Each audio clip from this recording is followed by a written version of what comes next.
Hi all, welcome back to లేఖ talks. నేను లేఖ. కొత్త కోడలు ఉగాది కోటరికానికి వచ్చారు. ఏమేమి తెచ్చారో చూద్దాం రండి. సో ఈ ఆచారం అయితే ఆంధ్రాలో ఉంటుంది, మరి తెలంగాణలో ఇంకా వేరే స్టేట్స్లో ఉంటుందో లేదో నాకు తెలియదు. చలిబిండి, ఆకు, ఒక స్వీట్, ఒక హాట్, ఇంకా ఏదైనా ఫ్రూట్ పంపిస్తారు. సో ఇద్దరు కోడళ్ళు వచ్చారనమాట. ఒకళ్ళేమో ఇలాగ బాక్స్ కూడా గిఫ్ట్గా ఇచ్చారు, ఇంకొకళ్ళు నార్మల్గా ఇచ్చారు. సో అసలు బేసిక్ ఏంటంటే ఇలా చలిబిండి, ఆకు, మెయిన్ అనమాట. ఇంకా ఎవరి స్తోమత కొద్దీ వాళ్ళు ఇలా బాక్సులు లేదంటే వేరే వేరేవి ఇలా గిఫ్ట్గా ఇస్తుంటారు. ఇంకొకళ్ళేమో అలా బాక్స్ ఏం కాకుండా నార్మల్గా ఇచ్చారు. ఇంకా లేని వాళ్ళైతే ఓన్లీ చలిబిండి, ఇంకా ఆకు, కాయ ఇస్తారనమాట. ఇది పెళ్ళైన తర్వాత వచ్చే ఫస్ట్ ఉగాదికి ఇలా తీసుకొని వస్తారనమాట కోడలు.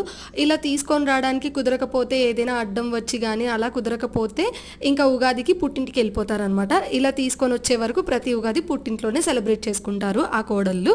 ఇలాంటి ఆచారం ఇంకా ఎక్కడెక్కడ ఉందో, ఎంతమందికి ఉందో కమెంట్ చేయండి. ఒకవేళ లేకపోతే దీని బదులు మీకు ఇంకేం ఆచారాలు ఉంటాయో కమెంట్ చేయండి. Thank you all.